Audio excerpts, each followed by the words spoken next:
எல்லாரும் எப்படி இருக்கீங்க? நல்லா இருக்கீங்களா? என்னோட கசின் வந்து ரீசென்ட்டா வாகமன் போயிருந்தாங்கங்க.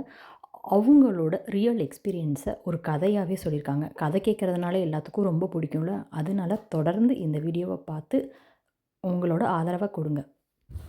ஹாய் ஃப்ரெண்ட்ஸ், நாங்கள் வாகமன் போயிருந்தோம். வாகமன் ரொம்ப நாள் பிளான் பண்ணி போகவே முடியலங்க. நாங்களும் ஒரு வழியாக எப்படியாவது போயிடணும் அப்படின்னு சொல்லிட்டு போனோம். பட் பெருசாக எங்களுக்கு கிளைமேட் சப்போர்ட் பண்ணலை. ஆல்மோஸ்ட் 26 டிகிரி இருந்துச்சு. சரியான வெயிலுங்க. மார்னிங் ஜீப் சஃபாரி எடுக்காமல் நாங்கள் ஒரு 9 o'clock ஜீப் சஃபாரி எடுத்திருந்தோம். நல்ல வெயிலில் மாட்டிக்கிட்டோம். பட் வந்து அங்கே லெமன் கிராஸ் தான் ரொம்ப ஃபேமஸ்ஸு. நாங்கள் போன டைம் வந்து லெமன் கிராஸ் வந்து கொஞ்சம் ட்ரையாக தான் இருந்தது. ஃபர்ஸ்ட் பாயிண்ட் வந்து எங்களுக்கு வந்து கூட்டமேடு அப்படின்னு சொல்லிட்டு ஜீப் சஃபாரியில் காமிச்சாங்க. ஒரு 5 பாயிண்ட் காமிச்சாங்க. இதில் ஃபர்ஸ்ட் பாயிண்ட்டாக கூட்டமேடு தாங்க. கொஞ்சம் எலிவேட்டான பிளேஸ்ன்னு வச்சுக்கோங்களேன். அது வந்து ஃபர்ஸ்ட்டு பார்த்துட்டு செகண்ட் பாயிண்ட் வந்து கோவில் மொட்டை. ஏன்னா அதுவும் ரொம்ப பெருசாக எலிவேஷன்லாம் இல்லைங்க. ஓகே, கொஞ்சம் எலிவேட்டான பிளேஸு.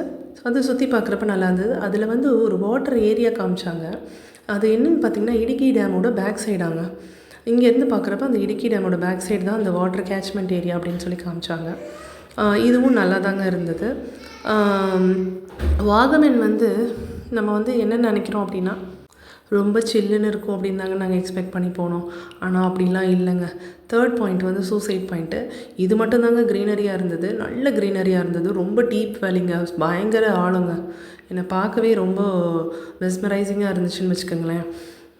இந்த பாயிண்ட்டுக்கு அப்புறம் நாங்கள் அந்த வேல வண்டியில் போயிட்டுருக்கப்போ ஒரு கேம்பிங் பார்த்தோங்க. ஃபாரஸ்ட் டிபார்ட்மெண்ட்டு அந்த ஆஃபீஸர்ஸ் கார்ட்ஸ் எல்லாம் அந்த கேம்பிங் அங்கே தான் வந்து ட்ரைனிங் கொடுப்பாங்களாம். அங்கே நிறைய பர்சன்ஸ் அங்கே இருந்தாங்க. நாங்கள் அதை பார்த்துக்கிட்டே அந்த வழியாக போயிட்டே இருந்தோம். அப்படி போயிட்டே இருக்கப்போ ஒரு ஃபால்ஸு, அப்புறம் வந்து உளுப்புனி அப்படின்னு சொல்லி ஒரு டாப் வியூங்க. அதை தான் காமிச்சாங்க. அந்த இதில் வந்து ரொம்ப முக்கியமானதே அந்த உளுப்பினி டாப் வியூ தாங்க.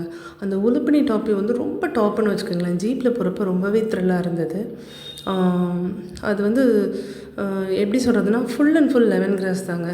பட் வந்து ரெய்னி சீசனாக இருந்தால் இன்னும் க்ரீனரியாக இருந்திருக்கும். நாங்கள் வந்து டிசம்பரில் தாங்க இப்போ தாங்க போனோம். பட் வந்து ட்ரையாக தான் இருந்துச்சு. அதுக்கு அடுத்து நெக்ஸ்ட்டு ப்ளேஸாக வந்து எங்களுக்கு வந்து ஃபால்ஸ் காமிச்சாங்க. ரொம்ப பெரிய ஃபால்ஸ் இல்லை, குட்டி ஃபால்ஸ் தான். இப்போ இதில் என்ன ட்ராபேக் அப்படின்னா இறங்க முடியாதுங்க. ரொம்ப வந்து டேஞ்சர்னு வச்சுக்கோங்களேன். நிறைய பாறைங்க, உள்ளே இறங்கி குளிக்கலாம் முடியாது. இது ஒன்றும் இல்லைங்க. ஹோம் ஸ்டே நாங்கள் தங்கி இந்த இடத்துக்கு அப்படியே பேக் சைடுங்க. கொஞ்சம் க்ரீனரியாக இருந்தது. தண்ணியெல்லாம் பார்த்திங்கன்னா அங்கே ஒரு கிணறு இருந்தது. அந்த கிணறுலேருந்து தான் தண்ணியெல்லாம் எடுப்பாங்களாம். ஈவன் எஸ்டேட்டுக்கெலாம் வந்து அந்த கிணத்துலேருந்து தான் தண்ணி எடுப்பாங்க. ஒரு குட்டி ஃபால்ஸ் ஒன்று ஓடிட்டு இருந்ததுங்க. அந்த வெளில நான் வந்து காமிச்சிருக்கேன். பட் வந்து உங்களுக்கு தெரியுதான்னு தெரியல. அந்த ஒரு சின்ன ஸ்பாட்டு. வாகமன் பட்ஜெட் ஃப்ரெண்ட்லி தாங்க. ஓவராலாக வந்து அஃபோர்டபுளாக போயிட்டு வர்றதுக்கு நல்ல ஒரு ட்ரிப்பு தாங்க. பட் வந்து கிளைமேட் நமக்கு சப்போர்ட் பண்ணால் ஓகே. ஃபைனலாக நாங்கள் வந்து பைன் வேலி முடிச்சுட்டு குழந்தைங்களாம் நல்லா என்ஜாய் பண்ணிவிட்டு நாங்கள் ரிட்டர்ன் வந்துட்டோம். நீங்களும் நெக்ஸ்ட்டு வாகமன் ட்ரை பண்ணி பாருங்கள்.